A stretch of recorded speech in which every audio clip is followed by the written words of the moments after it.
আমরা সকলেই জানি বর্তমানে আমাদের একজন বিশিষ্ট শিল্পীকে আমরা হারিয়েছি, জুবিন গার্গ। তো সেই নিয়ে অনেকেই অনেক রকম রিল বানাচ্ছে। তো সেরকম আমি একটা রিল দেখলাম, আমিও বানিয়েছি রিল। তো সেরকম আমি একটা রিল দেখলাম, সেই রিলটা দেখে আমার মনে হলো যে এই রিলটি বানানো ঠিক হয়নি। দেখুন, আপনারা আগে রিলটি দেখে নিন। এই কথাটা একদম সত্যি, কারণ উনি এক ভগবান। একটা কথা ভাবুন না, যেখানে মন্ত্রী মারা গেলে এত লোক হয় না, সেখানে উনি যখন এই পৃথিবীতে নেই আমাদের সঙ্গে, সেখানে এত এত লোক। আমার মনে অনেক প্রশ্ন, যেখানে আমরা বলি। বুঝলেন তো বন্ধুরা আমি কি বলতে চাচ্ছি? হ্যাঁ, তিনি একজন ভালো সিঙ্গার, তবে তাকে ভগবানের সাথে তুলনা করাটা ঠিক বলে আমার মনে হয় না। তো দেখুন, আপনারা আরেকটু দেখে নিন সে আর কি বলেছে রিলটাতে। বিশ্বাস করো, আমার একান্ত মতামত, আমার তো মনে হয় ভগবান মরে গেছে।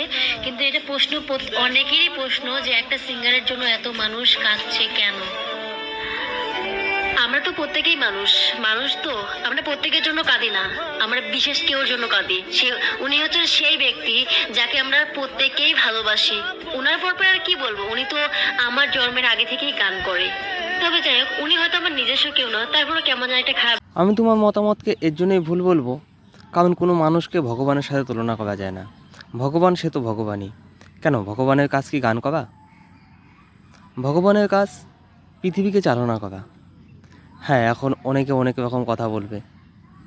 হ্যাঁ, ভগবান তো একজনই, অনেকে অনেক রকম নামে ডাকে, কেউ আল্লাহ, কেউ গড, কিন্তু ভগবান সে কিন্তু একজনই। আর কোনো মানুষকে ভগবানের সাথে তুলনা করা উচিত নয়। তিনি একজন ভালো সিঙ্গার ছিলেন, তার জন্য তাকে আমরা অসংখ্য প্রণাম করি, অসংখ্য শ্রদ্ধা করি, অসংখ্য ভালোবাসি।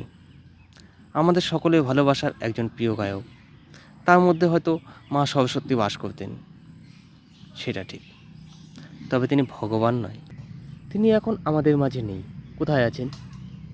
নিশ্চয়ই সে ভগবানের কাছে আছেন। তো আমি ভগবানের কাছে কামনা করি পরজন্মে ওনাকে যেন ভালোভাবে পাঠায়, আরও ট্যালেন্ট তাকে প্রদান করবে, যেন পৃথিবীতে তাকে আবার পাঠায় আমাদের মাঝে। আমরা যেন আবার ওনার মধ্যে দিয়ে আবার যেন মা সরস্বতীকে পেয়ে যাই। আর উনি যেখানেই থাকুক, ভালো থাকুক, এটাই কামনা করি।